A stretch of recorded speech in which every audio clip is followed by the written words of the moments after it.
अस्सलाम वालेकुम, welcome back to H Gold Hunter. अच्छा, आज 14 जनवरी और डे है आज वेंसडे। गोल्ड के अगर एनालिसिस की बात की जाए तो ये अभी मेरे पास 1 इंच का चार्ट ओपन है। अच्छा, एनालिसिस को स्टार्ट करने से पहले अगर आप लोग हमारी व्हाट्सएप कम्युनिटी को ज्वाइन करना चाहते हैं तो उसका लिंक जो है वो टिकटॉक के बायो में मेंशन है। सो वहाँ पे क्लिक करके आप लोग हमारी व्हाट्सएप कम्युनिटी का पार्ट बन सकते हैं। तो एनालिसिस को करते हैं स्टार्ट। अच्छा, H1 के स्ट्रक्चर पे तो अभी जैसे ये आपको नज़र आ रहा होगा कि गोल्ड यहाँ पे आपको एक कंसोलिडेशन या एक रेंज वाली सिचुएशन में स्टक होता हुआ नज़र आ रहा है।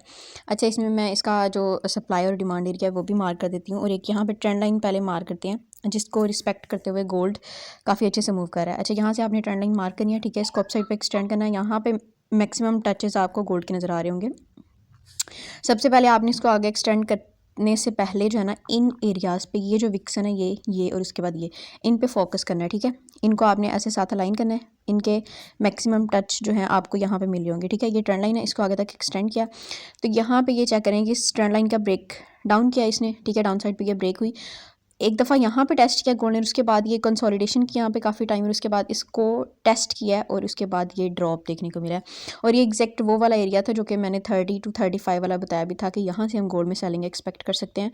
तो पहले भी एक दफ़ा 30 से आपको सेलिंग देखने को मिली है और अगेन 30 से ही गोल्ड रिजेक्ट होकर डाउन साइड पर, अभी भी 30 to 35 वाले जोन से ही गोल्ड ने या माइनर सी जो भी सेलिंग शो की है उसी से दिखाई है। अच्छा, इसमें अभी सेलिंग एरिया अपसाइड पर अगर देखा जाता है ना, तो इसी ट्रेंड लाइन को मैं आगे तक एक्सटेंड करूँगी, ठीक है। या आप अपने चार्ट पे इसको इसी तरह मार्क कर सकते हैं। फिर इसको टेस्ट करें तो इसके टेस्ट पे यहाँ से सेलिंग प्लान की जा सकती है, क्योंकि अब गोल्ड ने अपसाइड पे तो इतना मूव नहीं किया हुआ है। सो हमारे पास कोई भी प्रीवियसली डाटा नहीं है जिसकी बेस पे हम कोई सप्लाई एरिया जो है ना मार्क कर सके। जस्ट साइकोलॉजिकल लेवल्स जो हैं या राउंड फिगर्स उन्हीं को हम काउंट कर सकते हैं इस ट्रेंड लाइन की बेस पे। सो ज़्यादा हम डिमांड एरियाज़ पे फोकस करेंगे। ये जस्ट एक ट्रेंड लाइन शेयर करनी थी। अच्छा, उसके बाद अगर हम इस रेंज का demand and selling area mark करते हैं कि जिसको गोल्ड ने most of the time respect किया हुआ है, तो जो रेंज का एक सेलिंग एरिया ना उसको हम 4630 to 4635 ही कंसीडर करेंगे, ठीक है। ये इसको आप 38 तक कर सकते हैं क्योंकि रेंज में है गोल्ड, ठीक है। तो विक्स लग सकती हैं अपसाइड पे। सो ये एक प्रॉपर जोन है। 38 को गोल्ड अपसाइड पे प्रॉपर ब्रेक करता है ना किसी भी बुलिश मोमेंटम कैंडल के साथ, तो फिर यहाँ से आपने सेलिंग प्लान नहीं करनी। और डिमांड एरिया की जहाँ तक बात की जाए कि मल्टीपल टाइम गोल्ड ने जिस एरिया को रिस्पेक्ट प्रोवाइड किया तो वो ये एक एरिया, ठीक है। पहले यहाँ से जो रिस्पेक्ट ली थी कि M15 का एक एरिया था, और M15 का आप कह लेंगे एक हिडन ऑर्डर ब्लॉक था, M5 का एक ऑर्डर ब्लॉक एरिया था, लाइक लोअर टाइम फ्रेम का एक रीजन था जिसको रिस्पेक्ट प्रोवाइड करके गोल्ड ने बाइंग एक मूव लगाई थी। उसके बाद ये एक एरिया जिसको मल्टीपल टाइम जो है ना गोल्ड रिस्पेक्ट लेके यहाँ से साइड पर मूव करता रहा है। अच्छा, जब तक हमारे पास कोई भी फंडामेंटल डाटा नहीं आता तो गोल्ड इस रेंज में स्टक रह सकता है, ठीक है। इसके बाद पॉसिबिलिटीज़ हैं कि गोल्ड अगर अपसाइड पे मूव करता है तो इसके टेस्ट पे आप फिर अपसाइड की ट्रेड प्लान कर सकते हैं, या फिर डाउन साइड पे इस रेंज वाले एरिया में कोई भी ऑर्डर ब्लॉक या फेयर वैल्यू गैप देख के वहाँ से जो है ना ट्रेड प्लान की जा सकती है। बट अगर सेल साइड पर देखा जाए कि गोल्ड अगर इस डिमांड को ब्रेक करके ड्रॉप होता है, क्योंकि रेंज के ब्रेकआउट के बाद आपको ज़्यादा मोमेंटम देखने को मिलता है जिस भी साइड पर ब्रेकआउट करे गोल्ड।